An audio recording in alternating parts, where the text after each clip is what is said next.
Welcome back to Our Community. Susie Thomas visiting with Sharon Snowden from the DAR. You've got some interesting information that you brought with you. I think, is that from Ancestry.com? Yes, it is. Okay. Yes. Tell us a little bit about looking back at our own ancestries. Well, if you look back through your generations past, you will see that by the third great-grandparents, you have 32 ancestors. Wow. Now, if you continue that down through your 10th great-grandparents, you have 4,096 people. That's amazing. Now, is that counting like siblings, aunts, uncles, all that? Or are we just looking at grandparents, great-grandparents? No, we're just looking at the parents. Oh, and my goodness. We've got parents 2, grandparents 4, and then on down you have all of these, and as it gets further down, then you are talking about uncles, aunts, everything like that. But So we're talking about, 10th great-grandparents. That's 10 times a great. Great. Right. Okay. How far can you go back, Sharon? I've gone back 10. 10. 10, yes. Oh, my goodness. I have, especially in other lineage societies. And that's what we're talking about, the 1600s at that point? Yes. Yes. Oh, my goodness. Yes, and even back to, you know what? Even back to the 1500s, but they were over in England. So, yes, I've gone back that far and found. So the 1500s, they were in England. At some point, they came over and they broke with the homeland. Right. They had an interesting life, didn't they? They did. Oh, and you know what? That reminds me of an interesting story. I had an ancestor who was very wealthy, Springer, and he was a descendant of Charlemagne, and Whoa. he was going to Oxford College. Well, one night he was out, and people kidnapped him, brought him to the United States, and made him an indentured servant. Really? So he was here, yes, and he was an indentured servant for, I think it was 5 years. And then he was on his own. So he stayed, and had his descendants here. But he was kidnapped, yes. And brought to a completely different country. Right. Way out of his comfort zone. Oh, yes. And he's used to, if he was well off, well-to-do, he was used to having things, and now he was a servant. Right. And there are even letters published that I have seen, letters to his mother back in England, so.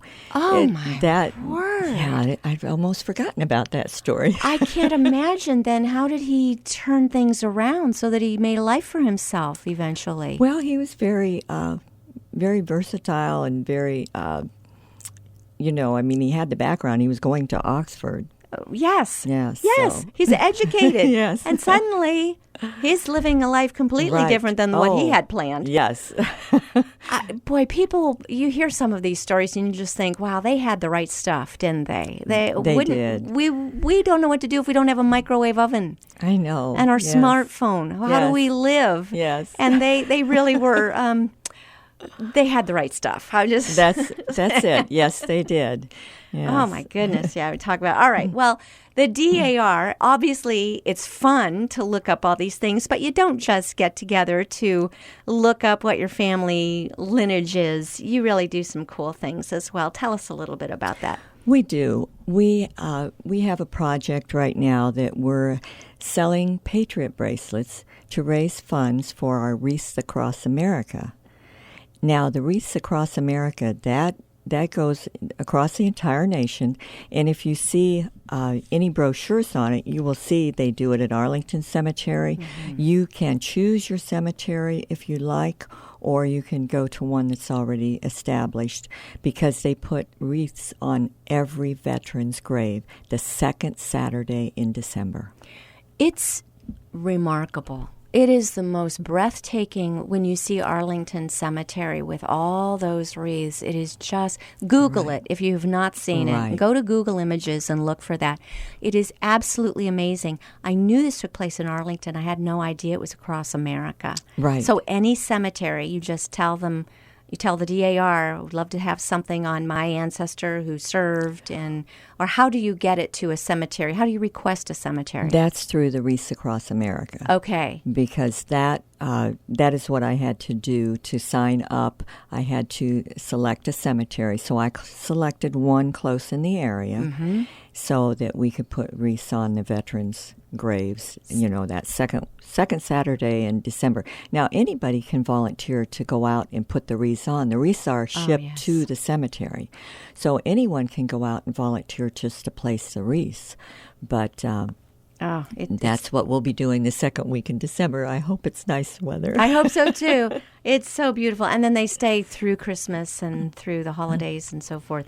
But right now, you're selling Patriot bracelets to raise the funds to pay for these wreaths, yes? Right. How does a person purchase a Patriot bracelet? Do you know? Well, they could contact me. I mean, if I could do my email through email. Sure, let's give an email address. It's USA Darling. Oh, I love it. at hotmail.com. What a great email address. USAdarling at hotmail.com. And how much are these Patriot bracelets? These are $5. And what a nice idea to just buy them for the whole family. Oh. They have all the branches of the military on them. Okay, I'm seeing a Patriot bracelet. Let me just tell you, it's more like tiles. It's not, I was picturing a little red rubber bracelet, No. No, this is really something. Okay. Yeah, this is just something you're going to want to have anyway because it's very cool looking. Yes. And you say it's got all the branches of the military? Right, it has all the branches of the military, plus, the Liberty Bell. What are those made out of? Are those wooden? Yes. They are, yes. It's like wooden tiles, and it's elastic, and it is really something. Okay, no, this is beautiful. And only $5? $5. All right. Email usadarling at hotmail.com and get one for yourself and every member of your family.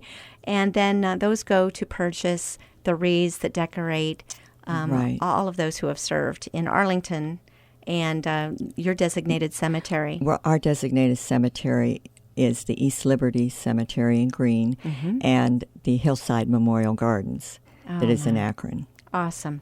So Wreaths Across America, that's one thing. Then you've got a really neat children's book project going. We do. All of the chapters in Ohio are involved in this one. They ship toiletries and necessities that the crew needs to the USS George H.W. Bush aircraft carrier. And we decided to go ahead and collect children's books.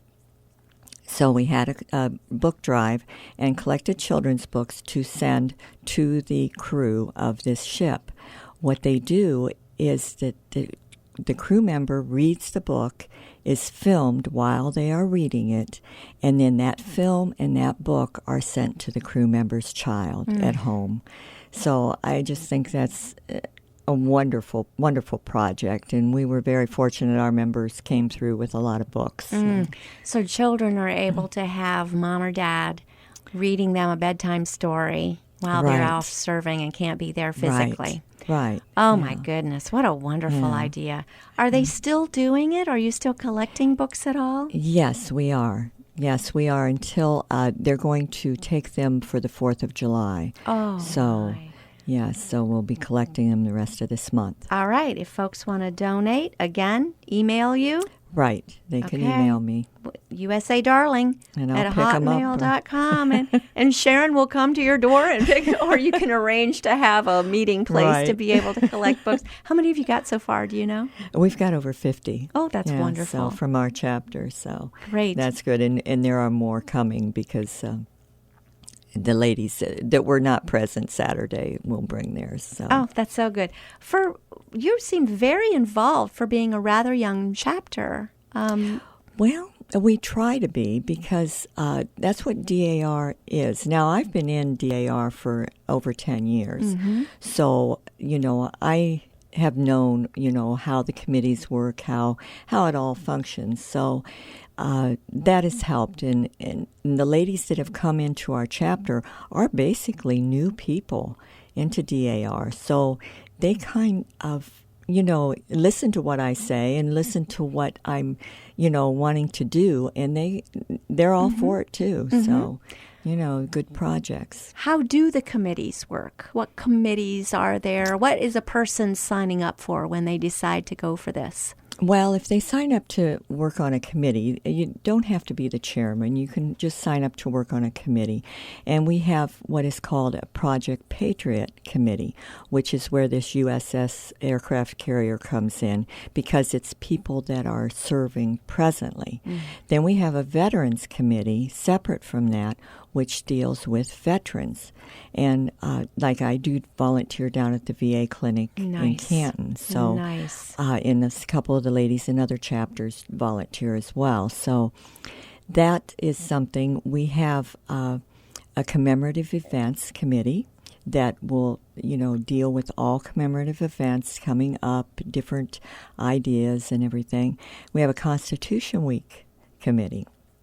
And that is to put out there for September 17th to 23rd that is Constitution Week, and everybody, schools, everything should, teach the Constitution, make everybody aware of what's in the Constitution. So when I think of Louisville has really embraced the Constitution, they've got the festival and the Queen and so forth. Are you involved with Louisville? Have they thought of contacting the DAR to help with this? We have participated in the parade out there, and they used to have it in August, and now they have it in September, but which is more fitting because September is Constitution Week, and the DAR actually started Constitution Week, and it was signed into law by President Dwight D. Eisenhower, so in 1955, 56.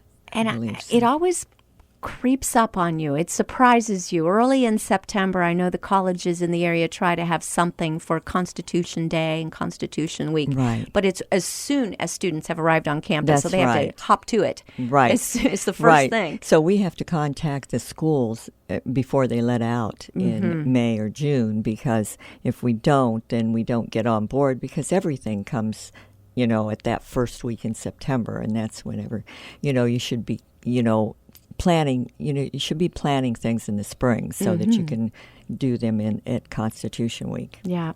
Very cool. All right. For people who are listening and they're thinking, I wonder if I could join, what do you recommend? Step one to find out if you would be eligible for DAR. Step one, I would go to the DAR website, at dar.org, and I would start looking to see in the GRS, the genealogical research, and see what type of names you might be familiar with.